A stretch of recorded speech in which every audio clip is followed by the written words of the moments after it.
IPL এর ৫৮ নম্বর ম্যাচটিতে মুখোমুখি হতে চলেছে দিল্লি ক্যাপিটালস এবং পাঞ্জাব কিংস টিম। এই সিজনে এই দুটি টিমই দুর্দান্ত পারফর্ম করেছে। দেখার বিষয় থাকবে এই দুটি টিমের মধ্যে কোনো একটি টিম তাদের প্রথম আইপিএল ট্রফি জিততে পারে কিনা। যেখানে বন্ধুরা এই ম্যাচটি হতে চলেছে, এই ৫৮ নম্বর ম্যাচটি হতে চলেছে ধরমশালাতে। কদিন আগেই ধরমশালাতে একটি ম্যাচ আমরা অলরেডি দেখে নিয়েছি। ওই ম্যাচটি হয়েছিল লখনৌ সুপার জায়ান্টস এবং পাঞ্জাব কিংস টিমের মধ্যে।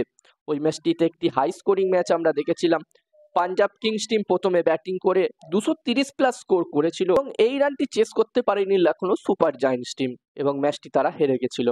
তো বন্ধুরা, এখানকার পিচ নিয়ে সবার প্রথমে কথা বললে এখানকার পিচ একদমই প্রপার ব্যাটিং পিচ রাখা হয়েছে।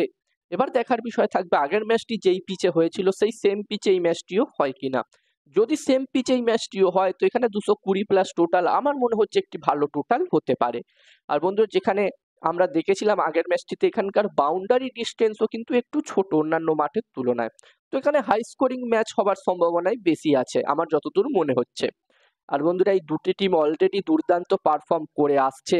যেখানে দিল্লি ক্যাপিটালস টিমের অলরেডি 11টা ম্যাচ হয়ে গেছে, 11টা ম্যাচ তারা খেলে নিয়েছে এবং এই 11টা ম্যাচের মধ্যে যেখানে দিল্লি ক্যাপিটালস টিম 6টা ম্যাচ জিতেছে, 4টে ম্যাচ তারা হেরেছে এবং তারা তাদের শেষ ম্যাচটি সানরাইজার্স হায়দ্রাবাদ টিমের বিরুদ্ধে যেটা খেলেছিল সেটা বৃষ্টির কারণে ড্র হয়েছিল। যদিও এই ম্যাচটি হতো তাহলে ওই ম্যাচটিতে দিল্লি ক্যাপিটালস টিমের হারার সম্ভাবনাই কিন্তু বেশি ছিল।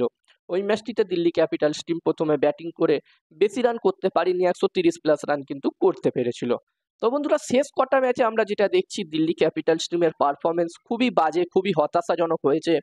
তবে এখান থেকে দিল্লি ক্যাপিটালস টিম অবশ্যই চাইবে কামব্যাক করতে। তাদের আর 3টে ম্যাচ বাকি আছে গ্রুপ স্টেজের এবং এখান থেকে দিল্লি ক্যাপিটালস টিম যদি 2টো ম্যাচও জিততে পারে তাহলে তারা হয়তো কোয়ালিফাই করে যাবে প্লে অফসের জন্য। এখান থেকে দিল্লি ক্যাপিটালস টিম অবশ্যই চাইবে কামব্যাক করতে। এবার দেখার বিষয় থাকবে বাকি ম্যাচগুলোতে তারা কিরকম পারফরমেন্স করে। অন্যদিকে বন্ধুরা, পাঞ্জাব কিংস টিমের কথা বললে এই টিমটি দুর্দান্ত পারফর্ম এখনো পর্যন্ত করেছে। তাদেরও 11টা ম্যাচই হয়েছে এবং এই 11টা ম্যাচের মধ্যে যেখানে পাঞ্জাব কিংস টিম 7টা ম্যাচ জিতেছে, 3টে ম্যাচ তারা হেরেছে এবং এই টিমটিরও একটি ম্যাচ বৃষ্টির কারণে ড্র হয়েছিল কেকেআর এর বিরুদ্ধে। তো এই মুহূর্তে পাঞ্জাব কিংস টিম পয়েন্টস টেবিলসের 3 নম্বর পজিশনে আছে। তো এখান থেকে পাঞ্জাব কিংস টিমও কিন্তু চাইবে তাদের বাকি 3টে ম্যাচের মধ্যে তারাও কম করে 2টো ম্যাচ জিতে নিজেদের জায়গা কনফার্ম করতে প্লে অফসের জন্য। এবার দেখার বিষয় থাকবে এখান থেকে পাঞ্জাব কিংস নাকি দিল্লি ক্যাপিটালস কোন টিমটি নিজেদের জায়গা কনফার্ম করতে পারে প্লে অফসের জন্য। আর এখানে তোমাদের কি মনে হচ্ছে তোমরা চাইলে কমেন্টে জানাতে পারো। আর যেখানে এই দুটি টিমের মধ্যে যদি আমি এই ম্যাচটির জন্য ব্যাটিং এবং বোলিং কম্পেয়ার করি, প্রথমে যদি ব্যাটিং লাইন আপের কথা বলি দুটি টিমের, তো পাঞ্জাব কিংস টিমের ব্যাটসম্যানরা দুর্দান্ত পারফর্ম করছে এই সিজনে আমরা দেখছি। বিশেষ করে পাভসিমরান সিং শেষ কটা ম্যাচে দারুণ ব্যাটিং করছে। এছাড়াও শ্রেয়াস আইয়ার ভালো ব্যাটিং করছে, প্রিয়ান সারিয়া আমরা দেখছি ভালো ব্যাটিং করছে এবং শেষের দিকে শাসাং সিংও মোটামুটি ভালো ব্যাটিং করছে। এবং আগের ম্যাচটিতে আমরা দেখেছিলাম জস ইংলিশও একটি ছোট্ট ক্যামিও খেলেছিল, ভালো ক্যামিও সে খেলেছিল। ওভারঅল এই টিমটির প্রায় প্রতিটা ব্যাটসম্যানই ভালো ফর্মে আছে, ভালো ব্যাটিং কিন্তু করছে।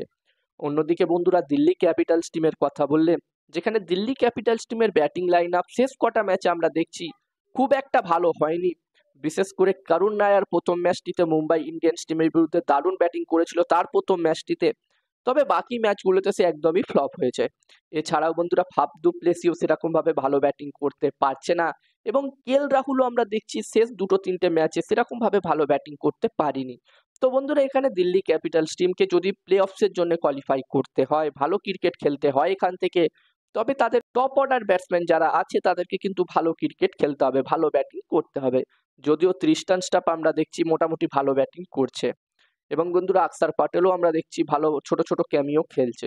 তো ওভারঅল এই দুটি টিমের ব্যাটিং যদি আমি কম্পেয়ার করি তো এই দুটি টিমেরই ব্যাটিং লাইন আপ আমার মতে সমান সমান শক্তিশালী, তবে ফর্মের দিক দিয়ে দেখতে গেলে আমি পাঞ্জাব কিংস টিমকেই এগিয়ে রাখবো।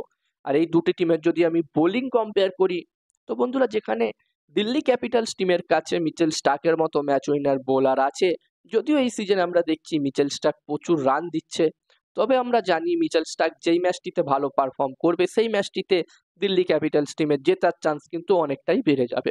এছাড়াও এই টিমটির কাছে কুলদীপ যাদবের মতো বোলার আছে। অন্যদিকে পাঞ্জাব কিংস টিমের কথা বললে এই টিমটির কাছেও খুবই ভালো ভালো বোলার্স আছে। এই সিজনে আমরা দেখছি যুজবেন্দ্রা চাহাল দুর্দান্ত বোলিং সে করছে, দুটো ম্যাচ উইনিং পারফরমেন্সও সে দিয়েছে। একটিতে আমরা দেখেছিলাম সিএসকে এর বিরুদ্ধে হ্যাটট্রিক সে করেছিল এবং কেকেআর এর বিরুদ্ধে একটি ম্যাচে সে দুর্দান্ত বোলিং করেছিল। এছাড়াও এই টিমটির কাছে মার্কো ইয়ানসান, আশদীপ সিং এর মতো বোলার আছে।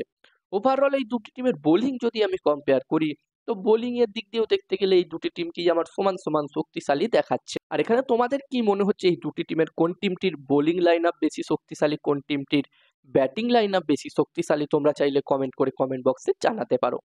আর বন্ধুরা, এই ম্যাচটিতে আমি এগিয়ে রাখতে চলেছি দিল্লি ক্যাপিটালস টিমকে, এবং তোমরা যদি সরাসরি এই ম্যাচটির ম্যাচ রিপোর্ট আমার থেকে নিতে চাও, এই মুহূর্তে তোমরা স্ক্রিনে যেই হোয়াটসঅ্যাপ নাম্বারটা দেখতে পাচ্ছ, এটা আমার হোয়াটসঅ্যাপ নাম্বার। তোমরা চাইলে সরাসরি আমাকে হোয়াটসঅ্যাপে মেসেজ করতে পারো। আর আমার মনে হচ্ছে এই ম্যাচটিতে দিল্লি ক্যাপিটালস টিমেরই পাল্লা ভারী থাকবে। আমি এগিয়ে রাখবো এই ম্যাচটিতে দিল্লি ক্যাপিটালস টিমকে। আর এখানে তোমাদের কি মনে হচ্ছে এই ম্যাচটিতে কোন টিমের জেতার চান্স বেশি থাকবে, দিল্লি ক্যাপিটালস নাকি পাঞ্জাব কিংস? অবশ্যই তোমরা তোমাদের মতামত কমেন্ট করে কমেন্ট বক্সে জানিও। আর এই ভিডিওটা যদি তোমাদের ভালো লেগে থাকে অবশ্যই একটা লাইক করো।